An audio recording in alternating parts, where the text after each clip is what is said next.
नमस्कार प्रिय दर्शक बंधुरा डेमोक्रेसी खबरेर आड्डा चैनेले आपनादेर सबाइके धन्यवाद। कलकाता एजलासेर चर्चित 10 दिन 2रा फेब्रुआरी 2024 दिनटी उल्लिखित हये थाकते पारे कलकाता हाईकोर्टेर इतिहासे। नतून विचार्य विषय पेये विचार करते बसेई शुक्रवार फेर बाक्यबाण छुड़लेन विचारपति अभिजित गंगोपाध्याय। लक्ष्यके से प्रश्नेर उत्तर एजलासे ना मिललेও विचारपति ओई दिन सटान भरा एजलासे विचारपति बोले बसेन, যখন শ্রম আইন বা শ্রমিকদের মামলা শুনতাম তখন অনেকেই দক্ষিণেশ্বরে গিয়ে পুজো দিয়ে বলেছিল, মা একে সরাও। এখন জেলা স্কুল পরিদর্শক সহ অন্যান্যরা মনে হয় কালীঘাটে গিয়ে পুজো দিয়েছেন। ছোট ছোট কয়েকটি বাক্য, কিন্তু এর গভীরতা সুদূর প্রসারী, এমনটাই মত আইনজীবীদের অধিকাংশের। বিচারপতি অভিজিৎ গঙ্গোপাধ্যায় ও বিচারপতি সৌমেন সেনের মধ্যে বেনজির বিচার সংঘাত নাড়িয়ে দিয়েছে রাজনীতির কারবারিদেরও। কী এমন ঘটেছিল গত 10 দিন? আসুন 10 দিনের এজলাসের চর্চিত বিষয়গুলি একটু জেনে নিই। রাজ্যে এমবিবিএস ভর্তিতে অনিয়ম হয়েছিল। রাজ্যে সংরক্ষিত এমবিবিএস আসনে ভুয়ো জাতিগত শংসাপত্র দিয়ে মুড়ি মুরগির মতো প্রার্থী ভর্তি হয়ে যাচ্ছেন, অথচ প্রকৃত যারা ভর্তির দাবিদার তারা ভর্তি হতে পারছেন না। এই অভিযোগে হাইকোর্টে মামলা করেন দুর্গাপুরের বাসিন্দা ঈশিতা সোরেন। বিচারপতি গঙ্গোপাধ্যায় একটু চেপে ধরতেই পর্দা ফাঁস। 50 অভিযোগের মধ্যে 14টি অভিযোগের সত্যতা সামনে চলে এলো আদালতে। 24শে জানুয়ারি দুপুর 12:55 রাজ্যে মেডিকেল কলেজে ভর্তি মামলায় সিবিআই তদন্তের নির্দেশ দিলেন বিচারপতি অভিজিৎ গঙ্গোপাধ্যায়। সিবিআই তদন্তে আপত্তি জানায় রাজ্য।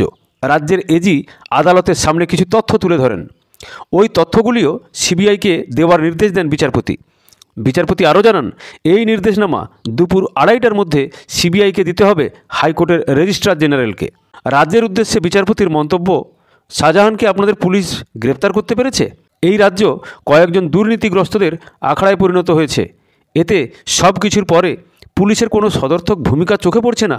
তাই এ রাজ্যের পুলিশ কর্তৃপক্ষের ওপর এই আদালতের কোনো আস্থা নেই। ফলে সিবিআইকে তদন্তভার দেওয়া যথাযথ বলে আদালত মনে করেছে। ওই দিনই দুপুর 2:06 বিচারপতি সৌমেন সেনের ডিভিশন বেঞ্চ বিচারপতি অভিজিৎ গঙ্গোপাধ্যায়ের সিবিআই তদন্তের নির্দেশে অন্তর্বর্তীকালীন স্থগিতাদেশ চাপায়। রাজ্যের অ্যাডভোকেট জেনারেলের মৌখিক দৃষ্টি আকর্ষণেই স্থগিতাদেশ দেয় বিচারপতি সৌমেন সেনের ডিভিশন বেঞ্চ। দুপুর 3:15 বিচারপতি অভিজিৎ গঙ্গোপাধ্যায়ের একক বেঞ্চ মেডিকেল কলেজের ভর্তি মামলায় অবিলম্বে সিবিআইকে এফআইআর দায়েরের নির্দেশ দেয়। বিকেল 4টে ডিভিশন বেঞ্চ এবার রাজ্যকে সিঙ্গেল বেঞ্চের রায়ের বিরুদ্ধে যথাযথ প্রক্রিয়া মেনে আবেদন করতে বলল। এরপর 25শে জানুয়ারি সকাল 11:30 মেডিকেল কলেজে ভর্তি দুর্নীতি মামলায় সিবিআইকে এফআইআর দায়েরের নির্দেশ খারিজ করে দিল বিচারপতি সৌমেন সেনের ডিভিশন বেঞ্চ। আদালত থেকে সংগৃহীত নথি ফেরত দিতে সিবিআইকে নির্দেশ দেওয়া হলো। দুপুর 12:30 বিচারপতি অভিজিৎ গঙ্গোপাধ্যায়ের একক বেঞ্চ বিচারপতি সৌমেন সেনের বিরুদ্ধে বিস্ফোরক অভিযোগ আনলেন বিচারপতি অভিজিৎ গঙ্গোপাধ্যায়। বড়দিনের ছুটির আগে বিচারপতি অমৃতা সিনহাকে নিজের চেম্বারে ডেকেছিলেন বিচারপতি সৌমেন সেন। দাবি বিচারপতি অভিজিৎ গঙ্গোপাধ্যায়ের, এবং সেখানে বিচারপতি অমৃতা সিনহাকে ডেকে রাজনৈতিক নেতার মতো নির্দেশ দিয়েছিলেন, যার মধ্যে অন্যতম নির্দেশ ছিল বিচারপতি অমৃতা সিনহার এজলাসে শুনানির লাইভ স্ট্রিমিং বন্ধ করে দিতে হবে। প্রাথমিকের 2টি মামলা খারিজ করে দিতে হবে বিচারপতি সিনহাকে। বিচারপতি গঙ্গোপাধ্যায় আরও দাবি করেন, বিচারপতি অমৃতা সিনহা এটা নিয়ে কলকাতা হাইকোর্টের প্রধান বিচারপতিকে জানিয়েছেন এবং প্রধান বিচারপতি এটা সুপ্রিম কোর্টের প্রধান বিচারপতিকে জানিয়েছে। আমি বিচারপতি সিনহার কাছ থেকেই এটা জানতে পেরেছি। বিচারপতি সৌমেন সেন স্পষ্টতই একটি রাজনৈতিক দলের হয়ে কাজ করছেন, তাই সুপ্রিম কোর্টের উচিত তার সমস্ত নির্দেশ খারিজ করা। নির্দেশনামায় উল্লেখ করেন বিচারপতি অভিজিৎ গঙ্গোপাধ্যায়। নির্দেশনামায় বিচারপতি অভিজিৎ গঙ্গোপাধ্যায় আরও উল্লেখ করেন, নির্দেশনামা এবং আবেদনপত্রের কপি ছাড়াই সিঙ্গেল বেঞ্চের নির্দেশের ওপর স্থগিতাদেশ দিচ্ছেন বিচারপতি সৌমেন সেন। অন্য কেউ গেলে এটা করবেন তো? ভুল বার্তা পাঠাচ্ছেন বিচারপতি সেন। এই মামলায় রাজনৈতিক স্বার্থ জড়িত থাকা ব্যক্তির মতো আচরণ করছেন বিচারপতি সেন। কিছু রাজনৈতিক ব্যক্তিকে বাঁচানোর চেষ্টা করছেন তিনি। কেন তার বিরুদ্ধে ইমপিচমেন্টের প্রক্রিয়া শুরু হবে না? কেন সুপ্রিম কোর্টের নির্দেশ থাকা সত্ত্বেও 2 বছর ধরে তার বদলি হচ্ছে না? অন্য বিচারপতিদের তো হয়ে গিয়েছে, কে তাকে বাঁচাচ্ছে? আমি দেশের প্রধান বিচারপতিকে এটা দেখার জন্য অনুরোধ করব। আর এই নির্দেশের পরেই চারিদিকে তুমুল শোরগোল পড়ে যায়।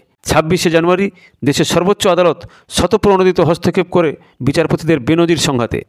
তারপর 27শে জানুয়ারি ছুটির দিন কলকাতা হাইকোর্টের বিচারপতিদের বেনজির সংঘাতের পরিস্থিতিতে বসে সুপ্রিম কোর্টের 5 বিচারপতির বিশেষ বেঞ্চ। বেঞ্চে তখন প্রধান বিচারপতি DY চন্দ্রচূড়, বিচারপতি সঞ্জীব খান্না, বিচারপতি BR গাভৈ, বিচারপতি সূর্যকান্ত এবং বিচারপতি অনিরুদ্ধ বোস। একক ও ডিভিশন বেঞ্চ উভয় বেঞ্চের নির্দেশের উপরেই স্থগিতাদেশ দেয় শীর্ষ আদালত। এরপরে বিচার প্রক্রিয়া স্থগিত রাখে সুপ্রিম কোর্ট। রাজ্য, মূল মামলাকারী ঈশিতা সরেন ও CBIকে নোটিশ দেওয়া হয়।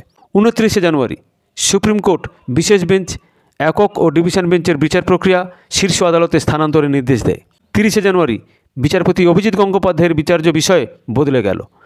প্রাথমিক শিক্ষা সংক্রান্ত মামলার বিচারের পরিবর্তে শ্রম ও শিল্প সংক্রান্ত মামলার বিচারের ভার পেলেন বিচারপতি গঙ্গোপাধ্যায়। প্রায় 2 বছর পর বিচার্য বিষয় বদল হলো বিচারপতি অভিজিৎ গঙ্গোপাধ্যায়ের। এরপর সেই 2 ফেব্রুয়ারি নতুন বিচার্য বিষয় নিয়ে মামলার বিচারে বসেই ফের সরব বিচারপতি অভিজিৎ গঙ্গোপাধ্যায়। এই 10 দিন রয়ে যাবে স্মৃতিতে হাইকোর্টের আইনজীবীদের, ক্লার্কদের এবং রাজ্যবাসীর মনে। খবরের সঙ্গে থাকবেন, ভালো থাকবেন। ভালো লাগলে চ্যানেলটিকে লাইক এবং সাবস্ক্রাইব করবেন। ধন্যবাদ, নমস্কার।